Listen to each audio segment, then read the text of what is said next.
From UFOs to psychic powers and government conspiracies, history is riddled with unexplained events. You can turn back now or learn the stuff they don't want you to know. A production of iHeartRadio.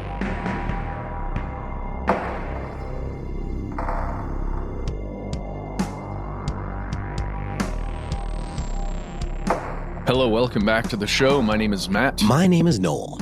They call me Ben. We're joined, as always, with our super producer, Dylan, the Tennessee Pal Fagan. Most importantly, you are here. That makes this the stuff they don't want you to know. We are back from a holiday break, and if you are listening to this strange news program, the evening it publishes, we would love to welcome you to Monday, January 13th, 2025. Wow. Sorry, I can't get over it every time you say 2025. But I guess I probably said that in 2024, 2023. Anything post-2020 just seems like a Futurama episode. Has anybody written the wrong date yet? Yeah, for sure. Yeah, it always hits me when we are doing research for an episode or something and creating docs, right? And then you have to type the date in or the year in. And that's when it gets me and I go, oh, no. Mm-hmm. Idiot! Don't be so hard on yourself, man. We all do. It'll be 2026 before we know it. Hey guys, can I do a shameless plug for a show that all of our voices are in really quickly because of today? Yes, please. It is, as we said, January 13th. It's Monday. That means Monster BTK is officially out. If you go right now and search for it in your favorite podcast app, you can hear the first 2 episodes for free. And if you decide to sign up for iHeart True Crime Plus, you can get the first 6 episodes right now. So do it. Well, I, for one, didn't know that the popular K-pop group were responsible for such horrendous murders. So this will be news to me. BTK is a K-pop group? I think it's BTS. I was okay. Making light. It's a heavy subject, guys. So yes, please go and listen. This is I don't even know how many seasons we officially are calling the Monster series now, but it is the latest Monster series. So go check it out, please. And with that, let's jump into the world of strange news.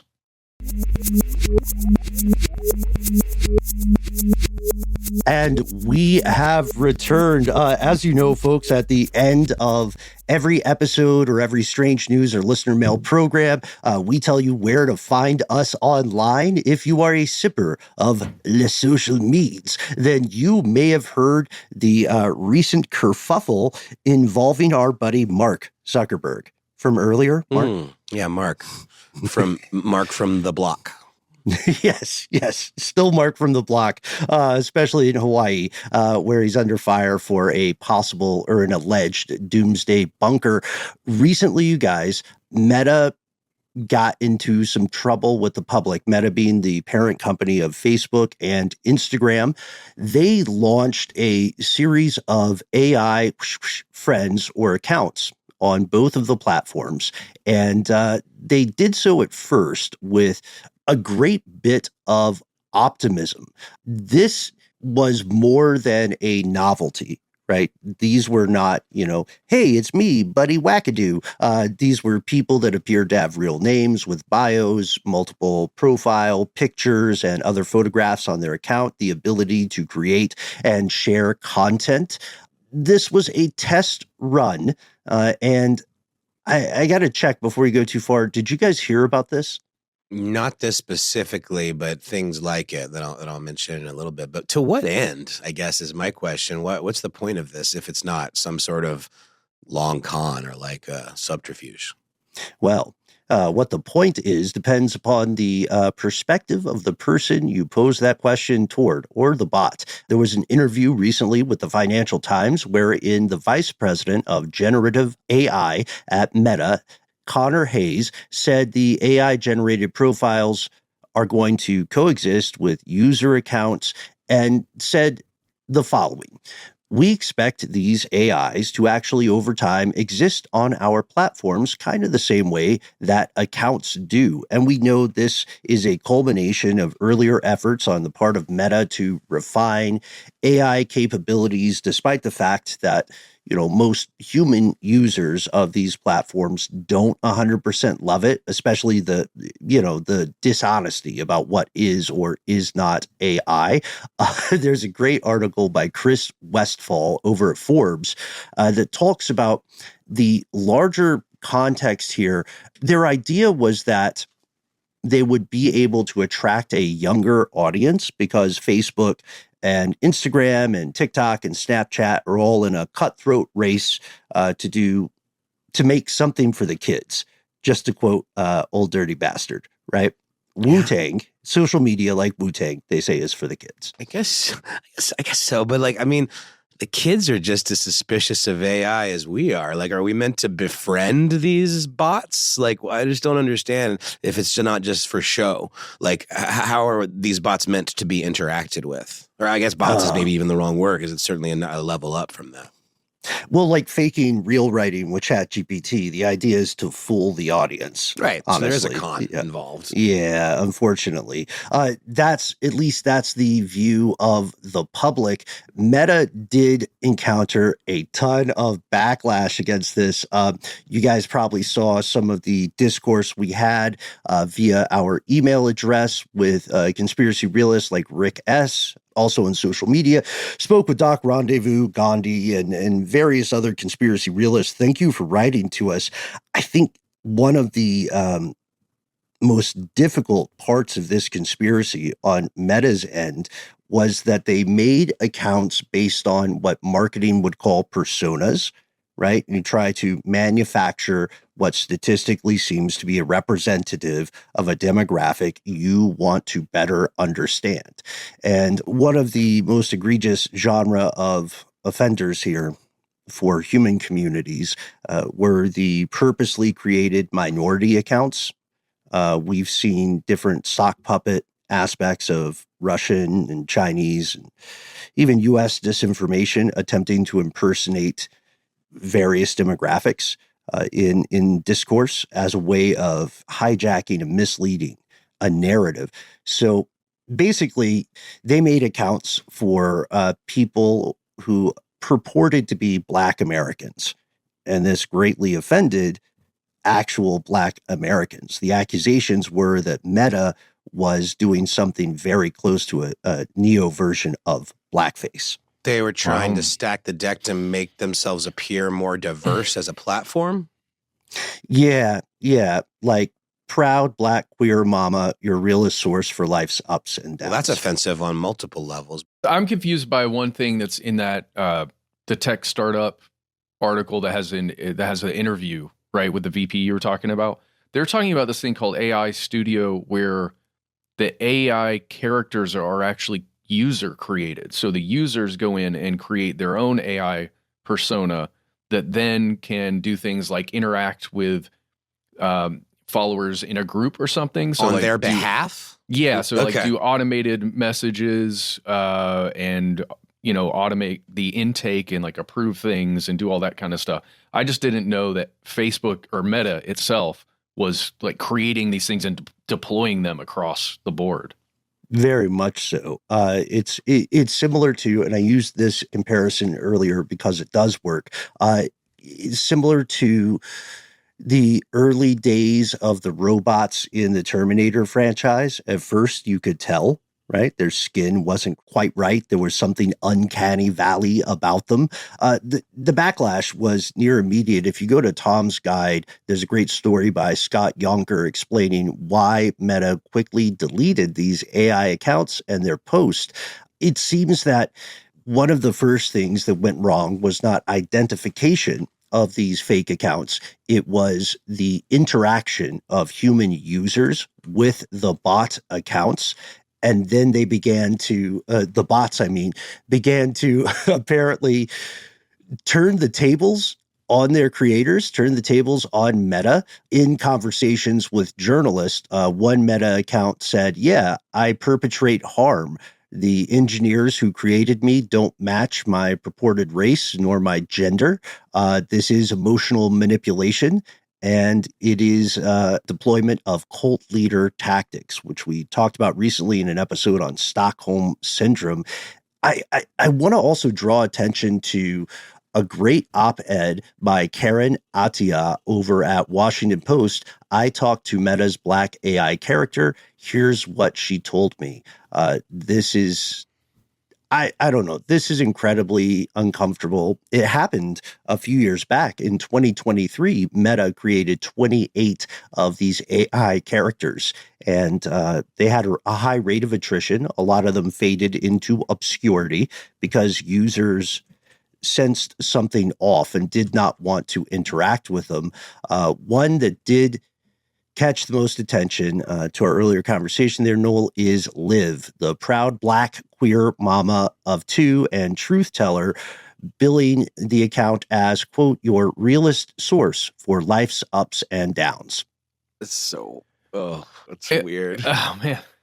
Yeah, it's very weird. So I'm mildly stuck on this concept of like, are these some user that generated them, or are they Meta, like the team at Meta that generated them? Well, it's a beta. Deploy? It's beta though at this point. Yeah. So it's if anything, it is them generating them. I believe they were made private. Yeah. So 2023, that's what we're talking about, right? Like the beta version. Right. The one that we publicly are aware of at this time. Got you.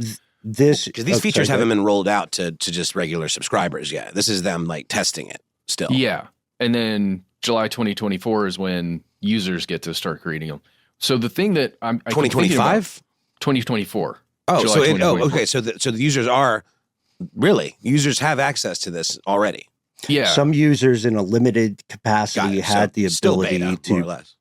to play in the sandbox.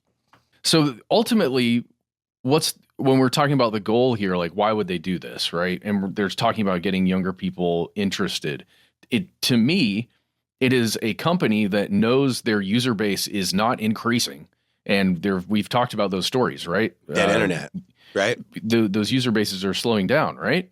So is this just a way to almost, I don't want to say fake the numbers, but if you've got users on Facebook that are AI generated, that are not actually human beings, and they are on the apps and they are, doing all these interactions, isn't that something that on the bottom line, it would look like they've got increased interaction? That would be one of the, I think, secondary or tertiary goals. It's definitely a valid piece of speculation. Again, the answer to the question depends upon the source of the answer, right? And their perspective. So Meta as a company clearly wants to acquire relevancy in any possible edge in the cutthroat race for attention in the dopamine casino.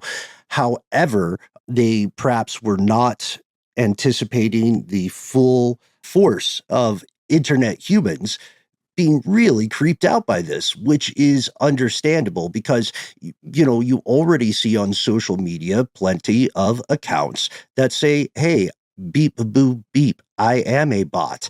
And generally people seem more accepting of that because of the transparency. The ethical problem here, if I could spin this out just a bit, is that this occurs as a harbinger event, an emergent event.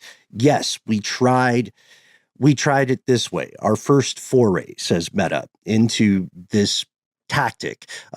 What is going to happen next, critics would argue, is the second wave, or the tertiary wave, wherein you don't get to see as visibly or as easily the difference between an AI account and a human account. And why is this dangerous? Well, not to be too Charlie Day, which I know I do often, but this occurred in step, this deployment and then this retraction occurred in step with Meta's decision to give up on their usual fact-checking. No. And if you are a regular poster on things like Facebook in particular, you may have noticed that some posts get pulled because they trip something in the algorithm, right? Something political, something seen as encouraging violence or racist or any of the other nasty things people usually object to. However, why did Meta decide to, do this pitch, this pilot pitch of AI accounts, and then pull it back Oh, we're sorry. You caught us. And then at the same time, in step, give up on fact checking for Facebook and Instagram. And I do want to say one thing here that I think is pretty important and needs to be said. X or Twitter, whatever you want to call it, has reached a pretty interesting and I think pretty smart strategy with community notes. Are we all familiar with community notes? Yeah, you can report something essentially, and then there becomes a conversation around it that is sort of policed, I guess, by the community. Isn't that right? Yeah. Crowdsourcing accuracy, which is imperfect, but maybe more advantageous than having, a United Healthcare version AI with a couple of human fact checkers scrolling through every post on Facebook. Twitter's approach is more like, say, a notable polemic or political figure like Marjorie Taylor Greene says something about Jewish space lasers. Twitter doesn't automatically take it down. A community note pops up that tells you a little bit about anti-Semitism and the reality of space laser technology as we know it. Yeah, that's interesting, guys, because I think on the one hand, it is advantageous in some ways to know what the crazies are saying. You know what I mean? Like, I don't think striking it from the record entirely is advantageous. The problem becomes when there are people that aren't doing their homework and are taking stuff like that at face value. So I kind of got to give a little bit of props to X for that technique. Yeah, I think so. Because, don't you guys agree that, I think we're all behind free speech. Hate speech is, of course, bad, especially if it's trying to incite violence, and that's certainly its own, category of speech. But you can't really know your enemy if you're not allowed to see what they're thinking. Yeah, and you can't hide in a bubble. That's why, again, I'm saying props to that social platform, because they're not censoring necessarily, although there is a lot of censorship happening on all these platforms now.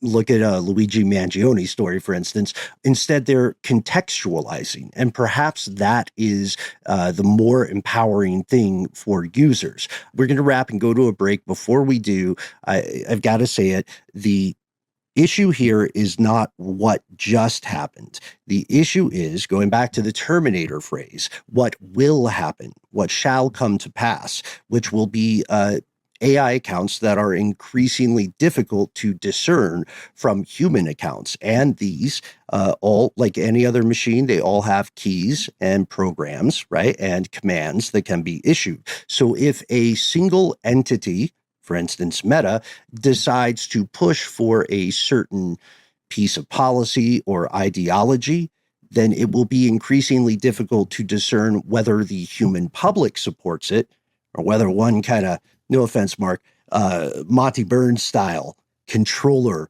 of discourse pushes these scales their way. Does that make sense? I think so. Mm-hmm.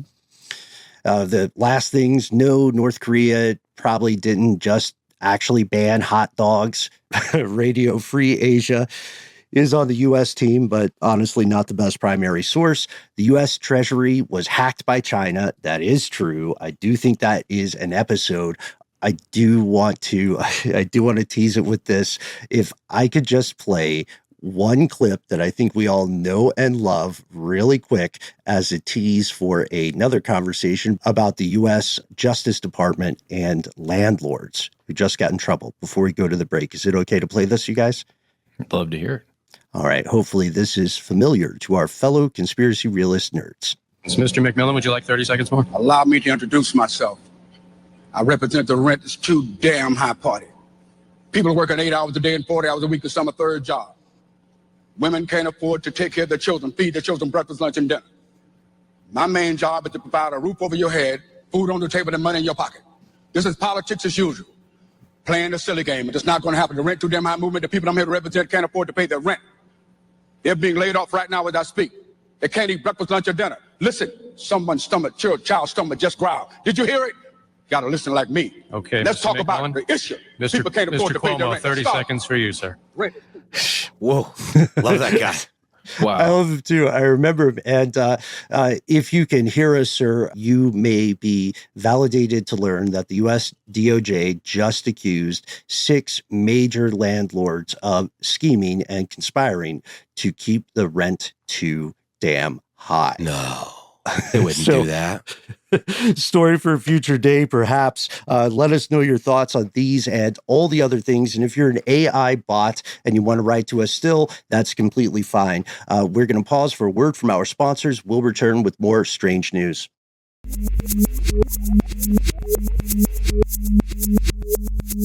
And we're back. And Ben, your conversation about like the future of AI and the whole Terminator comparison reminded me of a really fantastic interview that I just heard on a podcast from The Ringer. I believe it was on The Big Picture, but it was with James Cameron and his longtime producing partner and former spouse, whose name is totally escaping me. But it's a big, major milestone anniversary for the Terminator. I forget what number that is, but they were talking about the kind of early thinking behind that film and how they kind of were both working for Roger Corman at the time. And all of that stuff is very interesting in and of itself, just the history of the Terminator. But near the end, Cameron really gets on a pretty awesome and interesting tear about how he thinks the future of AI is even worse than what they predicted in the Terminator films. And he goes into it pretty deeply. And I've always, Cameron's a bit of a divisive figure, but I would consider him a futurist, and I would consider him a pretty high-level thinker about that kind of stuff. So I definitely recommend y'all checking out that interview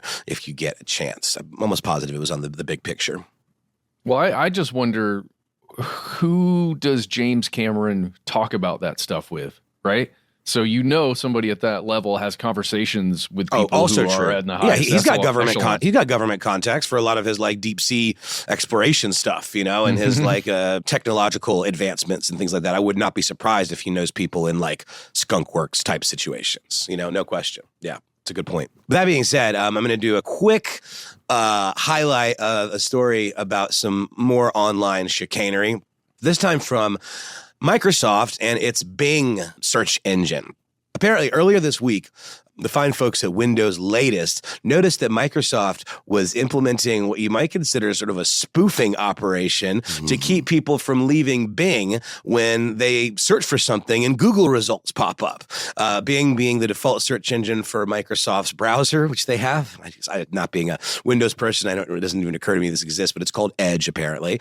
And that is the default browser for Windows 11. If you search for something in your search bar in Edge, you get redirected to Bing.com to get the search results. And of course, because of Google being so good at search engine optimization, their results often come up at the top. However, Microsoft is doing a little bit of a switcheroo, of course, preferring that you would not leave their platform. And when you click on those Google results, essentially you are served with a landing page that looks like Google with a Google Doodle-esque kind of graphic and everything, but in fact is not Google at all. It's still Bing. It's just kind of reskinned to look like Google. And they're hoping, pretty sneakily, if you ask me, that folks will just stick around in that ecosystem thinking they're on Google. If you scroll down to the way, way bottom, apparently, you can still get linked out to the actual Google platform.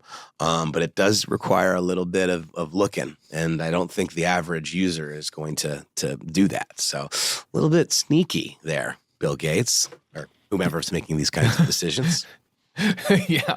It's interesting to imagine, we've talked recently about how Google is falling down a little bit when it comes to search results that people actually want. Oh, Google didn't we just talk about that? We did. They're having some troubles for sure, and all their AI automatic generated responses are really getting under people's skin.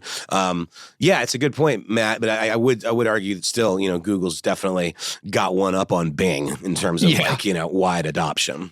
Yeah, for sure. Well, and the name of the game for all of these search engine companies is serving you ads anyway, right? Of course. So all you need is people to type something into that bar, and then you're going to get all the stuff you always wanted to buy.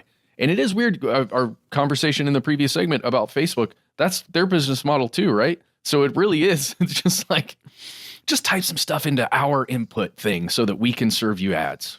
Let me just clarify. I think I might have misspoke. It's not that you're getting served Google results. That's not how that would work. You're using Bing, you're getting served Bing results. This occurs when somebody Bings Google.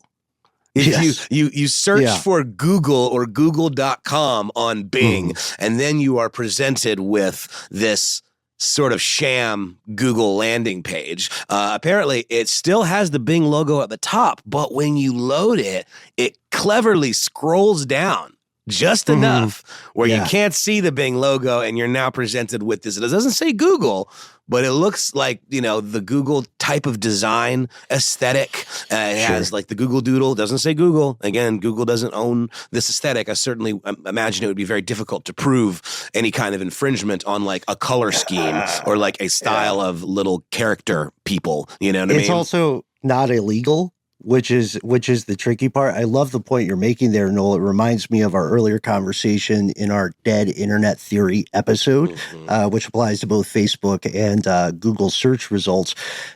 The majority of people who are searching on Google or Bing are not going to page 2, right? They're looking at the top hit list, and the majority of people who are looking for these results in general, whatever they type into the Omni search bar, they're not going to prioritize some kind of sussing out of sources often. You know what I mean? And this is funny because, dude, it reminds me of one of the biggest things I remember reading in multiple programmer and like pen testing forums, which is what's the best use for Microsoft Edge?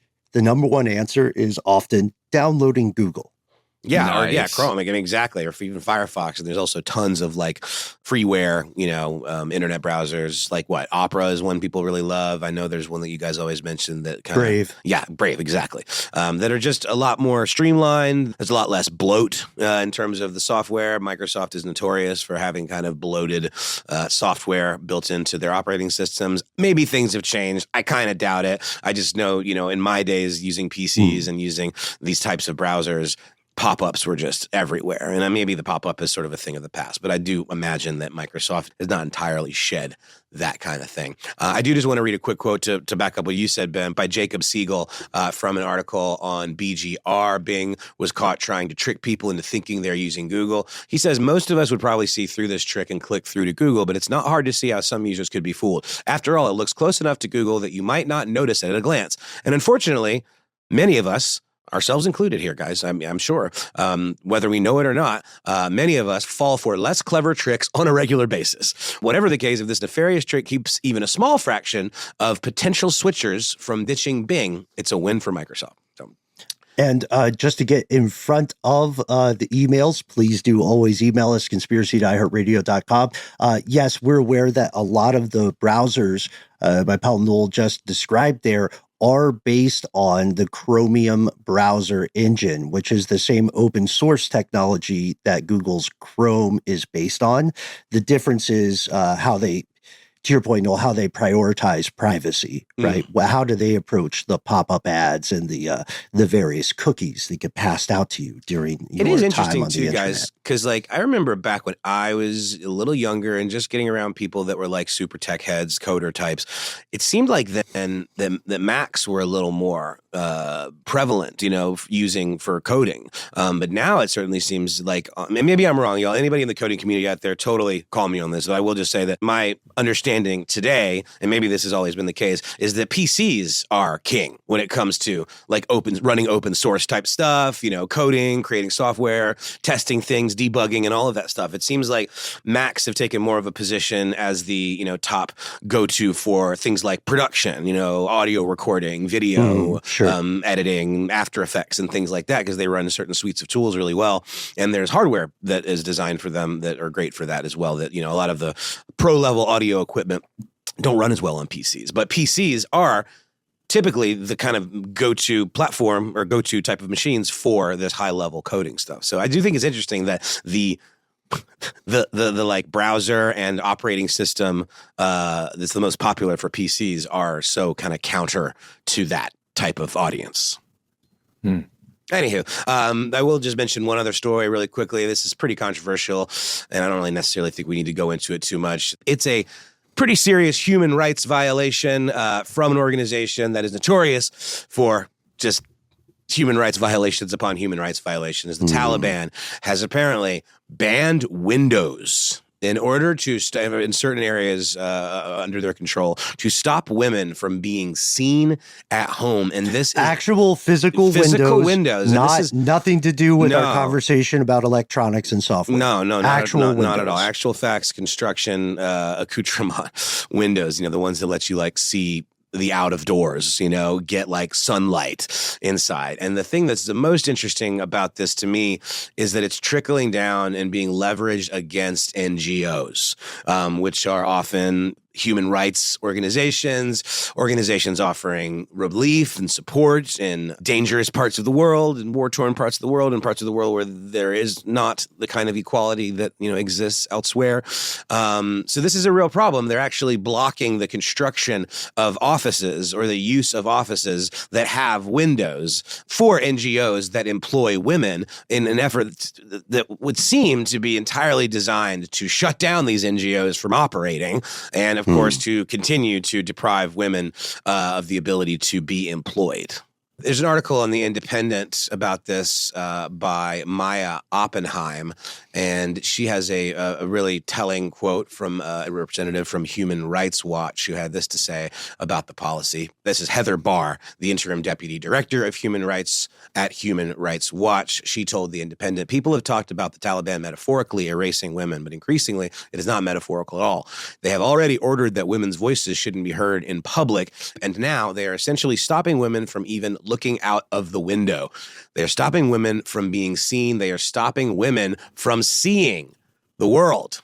It is a total annihilation of women's personhood, and it is clearly ongoing. We don't have any idea where this will end.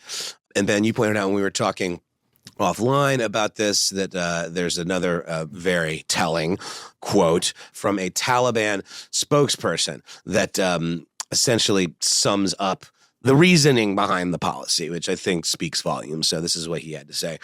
Seeing women working in kitchens, in courtyards, or collecting water from wells can lead to obscene acts. Wow. It's not going to end well. No, it's not going to end well. And it's another slippery slope kind of thing. And it's just based on a way of thinking that just doesn't seem in line with humanity. So, didn't want to get too deep into this, but I thought it was worth mentioning. And lastly, I just had kind of a fun history mystery that I think is on the way to being solved, guys. There's a fabulous article from our friends at the Smithsonian, or Smithsonian Magazine, by Sarah Akuta. Ancient Romans breathed in enough lead to lower their IQs, study finds. Did that toxin contribute to the empire's fall? It's a very good question. I had no idea that the ancient Romans used lead for all kinds of stuff, including sweetening their wine using something called lead acetate. They also had infrastructure. While impressive, we know, the aqueducts and all of that, indoor plumbing, they were, though, made of lead, these pipes where the water flowed, and they were drinking that water on the regular. So this new research that was just recently released suggests they were also breathing in massive quantities of lead from smelting and silver mining operations. Researchers writing in this new paper that was published Monday in the journal Proceedings of the National Academy of Sciences believe that these toxic metals polluting the air likely got into the bloodstream of children and led to what they refer to as widespread cognitive decline. The researchers believe that the lead found in the air may have caused an estimated 2.5 to 3-point drop in IQs throughout the Roman Empire.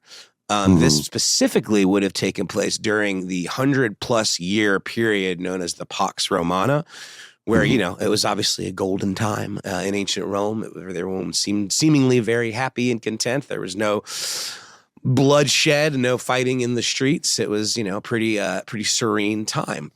However, it would seem that this decline could have created in the population of ancient Rome, maybe some significant deficiencies over time that may well have led to some poor decision making. There are those that question this, though. There are those that say, well, look at what they did, look at what they accomplished during that time. This is not the work of people who are, on a downward trend mentally. But also, we have more recent precedent for this. I was clocking this story as well. Please check out our 2016 episode Beyond Flint, the looming lead crisis. There's a lot of scholarship that has gone into the relationship between especially early childhood lead exposure and then later, let's call it life experiences of people who are exposed to lead at formative points in their life. So I agree with you, Noel. I thought this was a fascinating study. And yeah, to your point and to the scholarship's point here, there are tons of other intervening variables that have to be considered. But there's something to it. I'm going to say it. There's something to it. Well, can you imagine in around the year 4000, there's going to be a similar article, and it's going to talk about the humans in the, second millennium, at least according to the calendars. They'll call it something different. And they'll be talking about CH2, CHX, or various polymer plastics in the same way about lead. We noticed that all of the subjects we found had a lot of this plastic substance in their bodies, in the fossils we found. Oh, yeah. Although they did seem to be able to construct massive skyscrapers and build the technology that became the building blocks of what we now use today, but they sure were filled with this plastic stuff. No, it's true. And just for reference, this study came from data collected from ice cores that indicated that massive amounts of lead were released during that 200-year period known as the Pax Romana. I'd said 100-plus years earlier. It was actually closer to 200 years. And we have a really interesting quote from a neurotoxicologist at the University of Rochester Medical Center who had nothing to do with the paper, referring to, kind of to your point, Ben, a modern equivalent. It says, we have actual data on IQ scores in kids with different blood lead concentrations. And the effect on IQ is just one, byproduct of this kind of heavy metal buildup in the body. Another can be, in children, slowed growth, conditions like anemia, hearing problems, behavioral problems, learning disabilities, and hyperactivity. So the IQ thing is just like one measurement, and all of those things combined certainly could have put a damper on innovation. There's a quote that wraps up the Smithsonian piece from a pathologist at the Ohio State University named Amy L. Pyle Iola, and she had this to say: while the magnitude of exposure and the correlated blood lead levels were enough to negatively affect the cognitive function of that population, this is still a far cry from causing the downfall of the Roman Empire. So, it's definitely interesting. It definitely seems like it would have had some kind of impact long term, but the jury is still out on whether it was the most important factor in what we know as the fall of the Roman Empire. Well, that's it from me, y'all. Let's take a quick sponsor break, and we'll come back with a handful more pieces of strange news.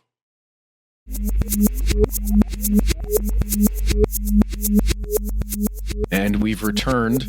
We have quite a sad thing to report to everyone. Perhaps by now you've already read this news, but this comes to us via January 6th, just a couple of days before we recorded the episode.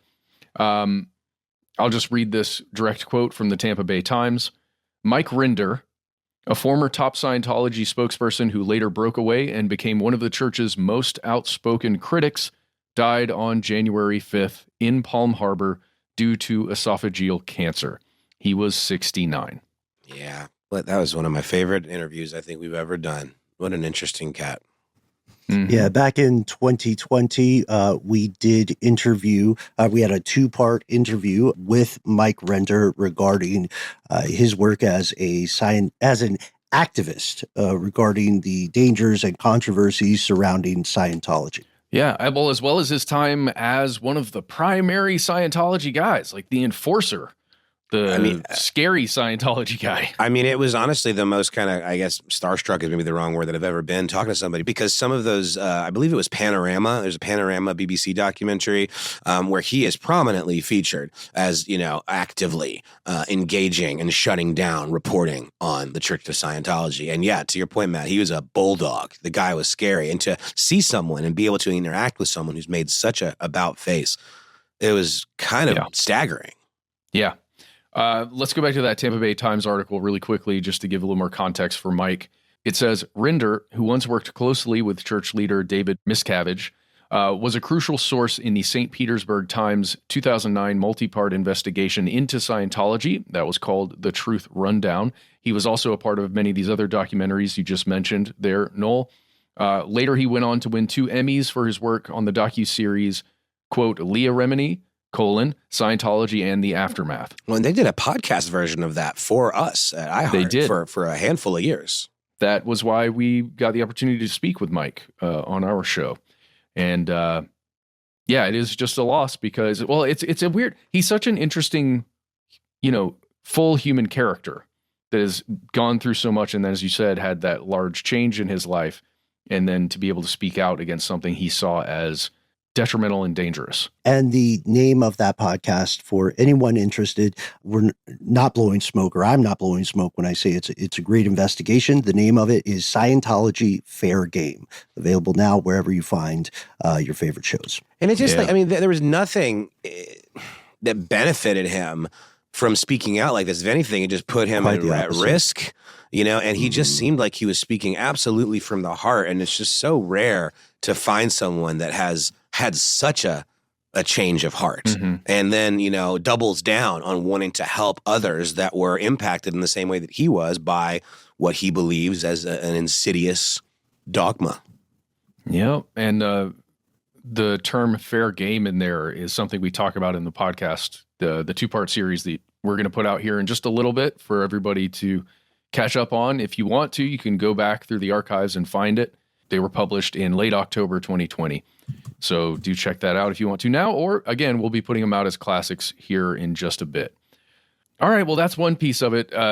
Fair game, by the way, is the doctrine, perhaps is the way you would say it, of going after people who spoke out against Scientology. Yes. It's the policy. Yeah. There you go. That's a good way to think by about any it. means necessary, doxing them, absolutely ruining their lives. Do also check out Operation Snow White, a banger episode, if I may say so myself. Watch the video too, wherein we go deep into one of the most successful heist against the United States government. It is a wild ride, and it is a completely true conspiracy.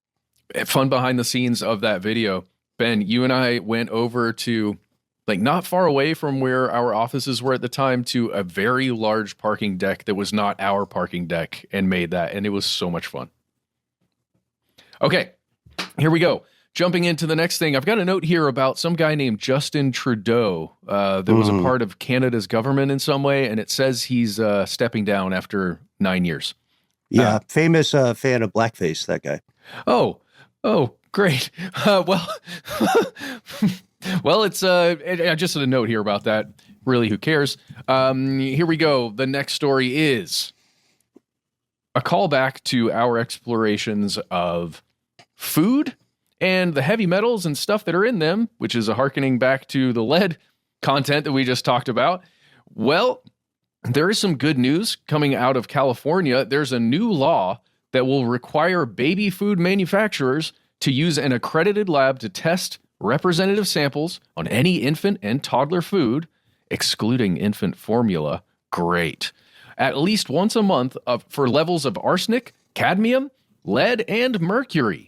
Because, guys, remember we talked about how there were elevated levels of these heavy metals in all of the baby food, or most of the baby food that existed out there? Yes. Oy. Not great. There's actually something, the coolest part about all of this, as this law rolls out, at least in California, and hopefully it gets picked up on a wider basis, there will be a place on the little package of baby food, and you can scan it with your phone, and it will take you to the latest reports, basically, of the findings on tests on that particular product. So you can see, there actually are higher levels than normal of mercury in this pureed pairs. And you can read more about that in CNN. It's the link is weird. It's like edition.cnn.com or something like that. But the title is Baby Food Labels Will Reveal Levels of Lead and Other Heavy Metals for the First Time, written by Sandy Lamotte on January 7th. Go check that out.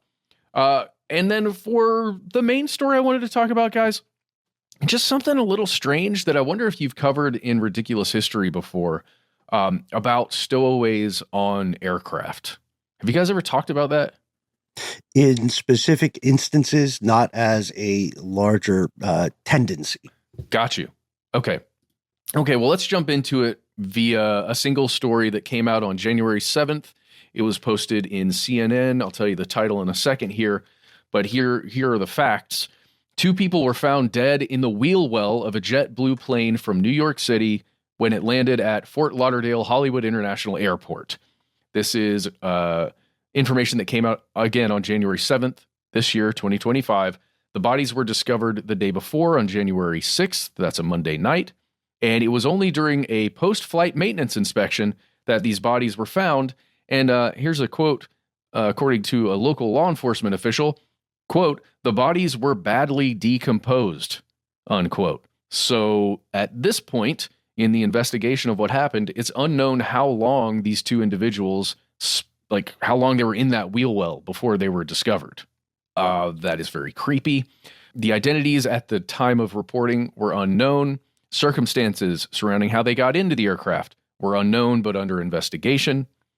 And the National Transportation Safety Board said it is not going to be investigating it because it appears that the incident had no involvement of the flight crew or operation of the airplane.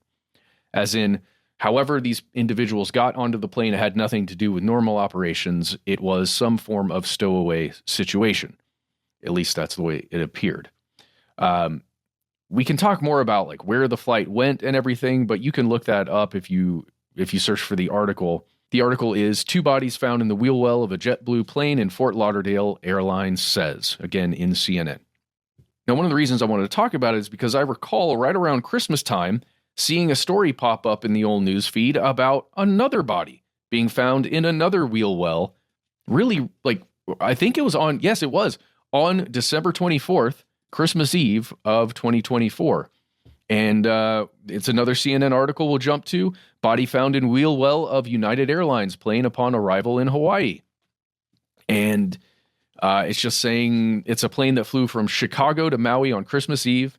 Upon arrival there at the airport in Maui, a body was found in the wheel well of one of the main landing gears of a United aircraft.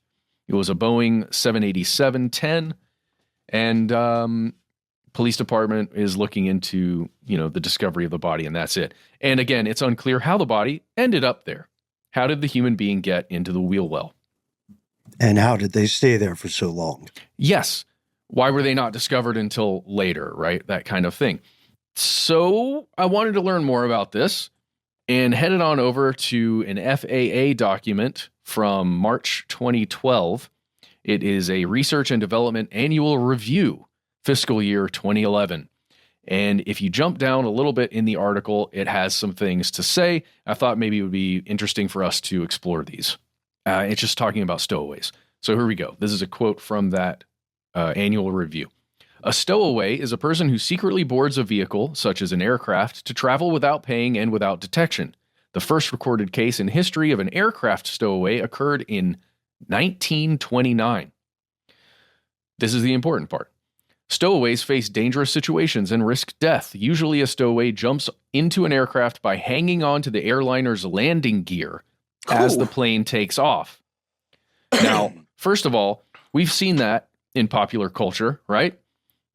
Someone trying to board a plane, grabbing on to the wheel part, right? Right, because they recess into the hold of the aircraft, right? Yeah, because again, we've seen it in the pictures, in the moving pictures, that this is when the plane goes wheels up, the wheels go back into the aircraft and a door shuts, right? That's what occurs. So you imagine, maybe in your mind, if you've not done this before, hey, I'd be just fine if I grab on to the wheels that are hanging down, then it goes back up into the plane. Now I'm safely on my way to Maui or wherever I'm going. Unfortunately, that is not the case. That is not what actually happens. So let's go back to that annual review. The force of wind can easily make a stowaway fall to his or her death because remember, those wheels, they don't retract up into the plane until that plane is fully taken off and has been flying through the sky for quite a while. It's not a long time, but it's not immediate, right? The wheels don't go up into the plane as soon as it lifts off. So that's the first problem, right? Getting torn off of those wheels once you grab on as the plane is going up into the air. The second thing is, when you do that and the wheels retract in, you got to stay in that landing gear area, which is a closed off area, and it's also very, very tight. You can be crushed in the confined space once the wheels retract, which is a very common thing, unfortunately. You can fall as the plane is landing, because remember, when the plane's flying in, it's still going at a pretty dang fast speed, and those wheels go down and they're hanging out in the air while you're flying through it for a while before the plane actually, lands and makes contact with the earth. You can also die from the heat produced by the engines of the aircraft while you're hanging out in there. You can also die by hypothermia, which is caused by the extreme cold when you're way up at altitude. You can also die by hypoxia, which is not getting enough oxygen supply because you're not in a sealed cabin. They don't have to do any of that stuff in the hold, right? Your luggage will be just fine unless you're stowing away in some luggage. I never thought about these things. That's fascinating. There's a whole other world down there. Either of you guys ever been in the hold of a large aircraft? Like toured one or viewed one? Yes. I wouldn't. I only. You have. Okay. What's your experience with that? Well, luckily was not in it Not in while motion. it was in air. While it was in operation, due to, clearly the concerns about pressurization and other damaging or potentially damaging health effects. I like it. It depends on the plane, really. Are there cubbies? I love that kind of stuff. Are things just like heaved in there, or I guess They're strapped down. They are strapped. Okay, got it. Again, depending on the cargo, depending on the plane, Yeah. but yeah. And remember that cargo area that Ben is describing there is separate from the wheel well many times, to where that's a whole separate closed off space. So you would not even make it to the cargo hold. You would be like literally hanging out in the wheel well. Right. They're discrete parts of the structure. Exactly. I bet you even the cargo hold would have a little climate control, lest it mess up your keepsakes, if there were anything perishable, perhaps, right? Oh, I don't for know. sure. I'm just saying. There would have to be something in that compartment that would be different, a little more conducive to life than in the freaking wheel well. Well, I would love to hear from pilots out there with lots of Yes. experience. In my understanding, there is some sort of port access to that compartment of the plane from the fuselage, from the area that is sealed off and climate controlled and has what term am I missing here, guys? Where it's like pressurized. Yeah, there you go. Because if it wasn't pressurized down there as well, or at least to some extent, you open that hatch and then you got serious problems. You're losing pressurization in the cabin, which I imagine would be a problem and something they would think about. I hope. Who knows, though? Anybody out there that knows, tell us. Okay, guys, but here's the last bit from that annual review 2011. Quote, in sum, 89 people on 79 flights have attempted to fly in the wheel well or other compartments exterior to the aircraft cabin, excluding the cargo area. Of those 89, only 18 survived. The 80% fatal, 20% survival rate is quite a stable statistic. These experiments of human nature, while not considered scientifically sound, do contribute to our understanding of human physiology in extreme environments. It's the idiot test, right? It's basically like you're using stats from people who have done really dumb and gotten themselves killed to create a bigger picture, a bigger understanding of the human body.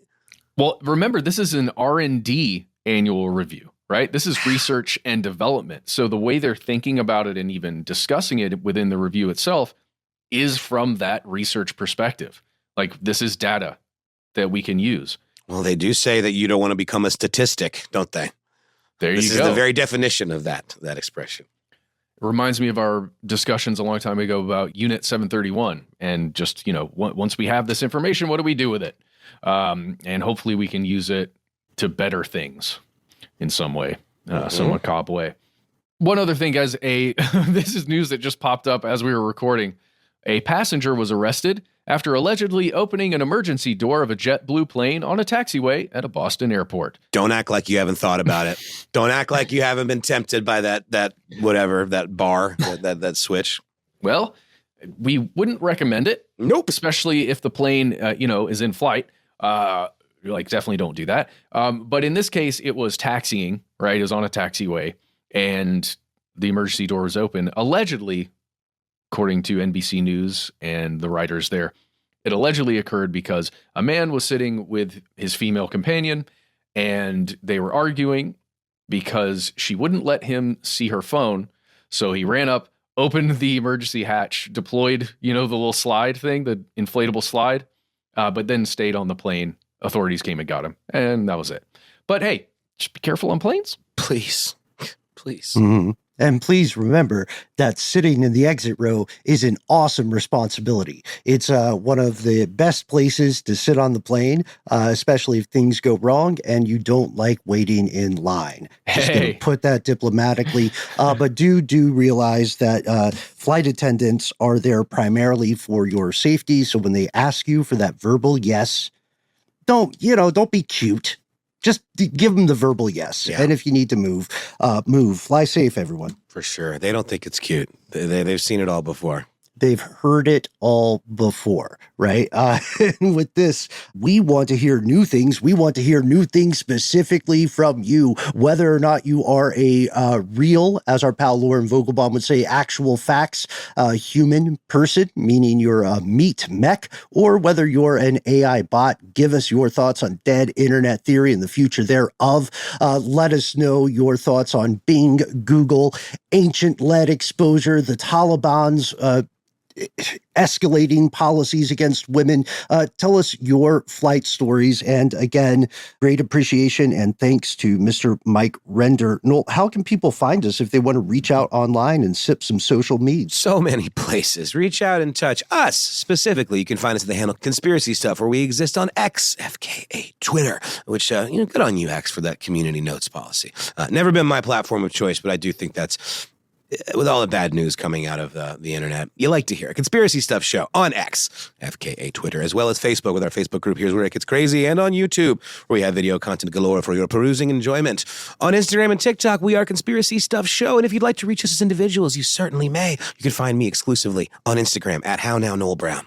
And you can meet me at your favorite crossroads at midnight. Just say the right name into a mirror. Or you can find me Tiki Trap House at Instagram, Mutually Assured Distraction at any place with an @ or in a burst of creativity at Ben Bolin on Instagram, at Ben Bolin HSW, on various other platforms, or the website benbolin.com. Hey, Matt, what about you? My name is Matt Frederick, and you can find me. Use your skills. Use your context clues, guys. What if someone doesn't sip the social medias? What if they want to use a telephonic device? Honestly, that's the best way to get Matt. Let's not lie. Hey, that's the guy. Hey, sometimes. Why not give us a call? Our number is 1-833-STDWYTK. That is the voicemail system. If you call in, give yourself a cool nickname. Try and stick with it, too, because we're going to put you in the system as that nickname. And it's great because then we know when you call, and then we might call you back. Shh.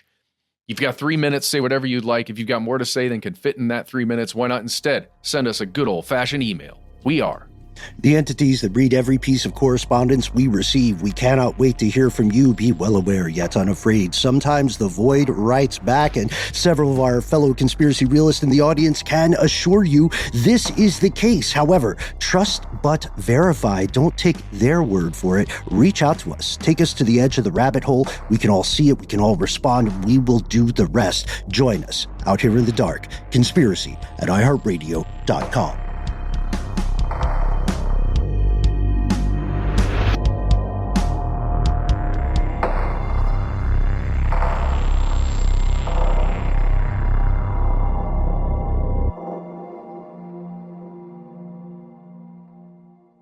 Stuff They Don't Want You to Know is a production of iHeartRadio. For more podcasts from iHeartRadio, visit the iHeartRadio app, Apple Podcasts, or wherever you listen to your favorite shows.